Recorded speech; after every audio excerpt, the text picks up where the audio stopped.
Alain Villez, je suis administrateur des Petits Frères des Pauvres et par ailleurs président de l'association de gestion des établissements des Petits Frères des Pauvres. Donc en fait,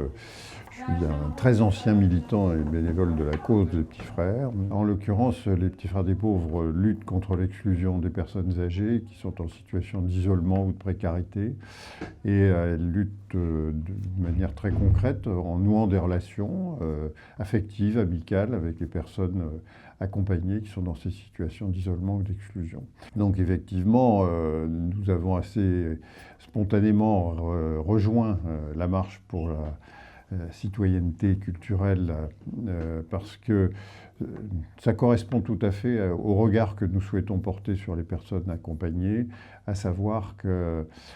celles-ci doivent pouvoir continuer à participer à la vie sociale et culturelle, quelle que soit leur autonomie, quel que soit leur âge aussi. Alors bien que nous nous occupons essentiellement de personnes qui sont âgées de plus de 50 ans, mais ceci dit, cette dimension d'accès à la culture est pour nous extrêmement importante en termes de reconnaissance sociale de ces personnes, de respect aussi de leur dignité.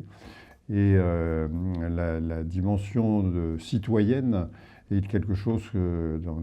sur lequel nous insistons beaucoup, notamment au niveau des équipes de bénévoles qui sont engagées sur le territoire et qui ont vocation à justement permettre à ces personnes que nous accompagnons de retrouver leur place dans la vie sociale locale. Et ça passe évidemment par la participation ou l'organisation même d'actions culturelles et qui peuvent être individuelles ou collectives, suivant les cas.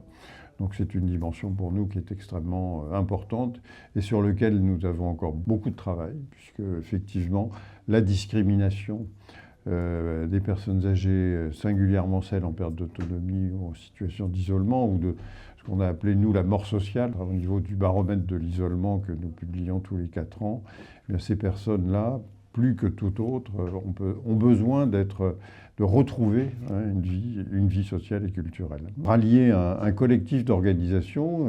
qui est au-delà des personnes âgées en situation d'isolement et de précarité dont nous occupons, nous permet aussi de faire converger finalement nos luttes et nos initiatives pour que puisse enfin triompher le droit à la culture pour des personnes qui sont en situation d'exclusion de la vie sociale. Donc c'est pour nous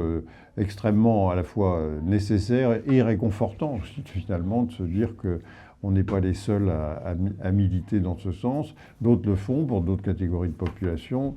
mais aussi d'une manière générale pour promouvoir une culture pour tous, ce qui est une vieille aspiration, mais qui garde malheureusement toute son actualité, puisque c'est loin de ce qui se passe sur le terrain.